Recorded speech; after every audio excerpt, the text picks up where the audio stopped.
The night Kanter, I don't know. Wow. Enes Kanter leads the Utah Jazz to a 30-point blowout over the Charlotte Bobcats, and now the discussion starts. What's real and what's Memorex? What's real and what's Bobcats is really what the question has got to be. But before we delve into that, let's just talk about Kanter tonight. You wondered how he'd react. You wondered whether he'd be nervous. You wondered whether he'd pick up 2 early fouls or something. He was so far and away the best player on the floor tonight. It was incredible.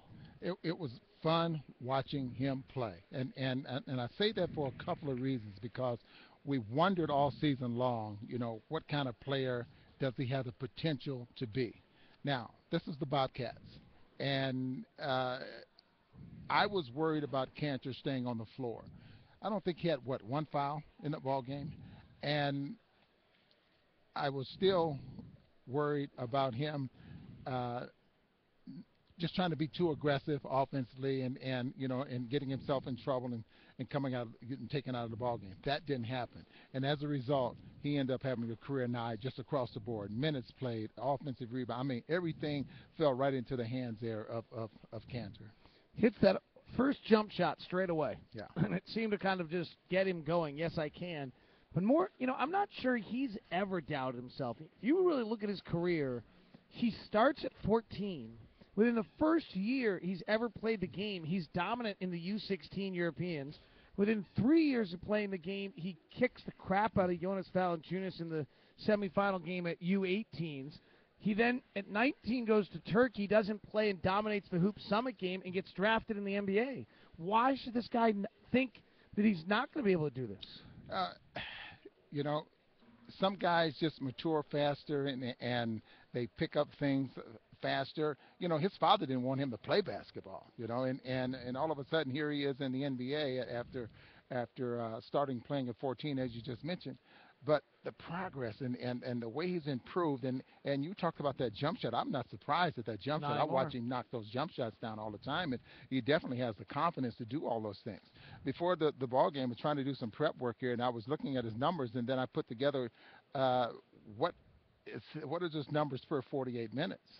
28 points and 13 rebounds a game, and 5 or 6 of those coming on the offensive glass, per 48 minutes, and he surpassed all of that tonight just by great footwork and running the floor, and I asked him, did he get tired? He said, not really, okay, we can go 48 more, but I really enjoyed watching him play tonight. The other thing that was just abundantly obvious tonight was how much better the defense was, and the Bobcats are not good. They are 29th in the league offensively. However, the fewest points they've scored in a quarter all year, 9 in the first quarter tonight. Fewest points they've scored in the first half all year, 24 tonight. And 68 is one of their lowest all year.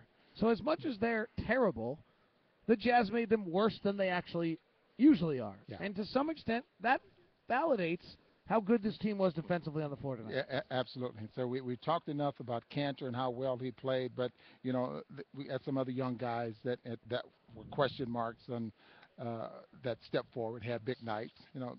Favors got in a little trouble, got into foul trouble, did not get a chance to spend a lot of time on the floor. As a matter of fact, only 21 minutes because he fouled out, and I thought he pressured a little bit, but some of his fouls came from on the defensive end, trying to help out, and maybe a couple of offensive fouls going to the basket. But Burks and I think some of the young guys they stepped forward and played well.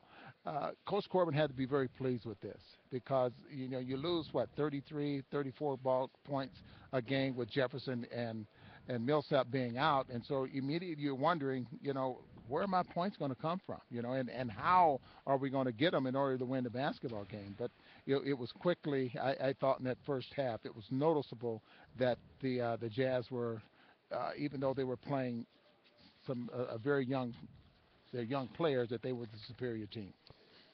The Bobcats aren't good. Bismack Biyombo's terrible. Byron Mullins is not great.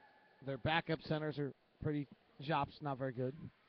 So what's the takeaway here? What did we really learn? Now let's look ahead. What did we really learn about Enes Kanter tonight? I think what you've learned with Enes Kanter, it's something that I think they've known all along that he has the potential to do. Uh, the biggest problem Cantor has, and if you talk to Coach Corbin, he'll tell you the mistakes that he makes. Now, he made mistakes tonight. I'm down there doing TV, and I've heard some of the comments that he said to Cantor, but on the same note, he was complimenting him as well. So he was correcting him and boosting him up with his confidence. It's funny because you know about mistakes, and I have such a sour taste in my mouth from the Atlanta game. Like, I saw somebody else make an awful lot of mistakes in that Atlanta game, and I just wonder, you know what?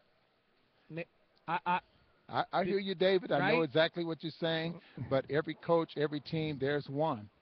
There's one whooping boy. Right. Well, he's the whooping boy. Maybe it's time to release that. Get rid of the pink backpack.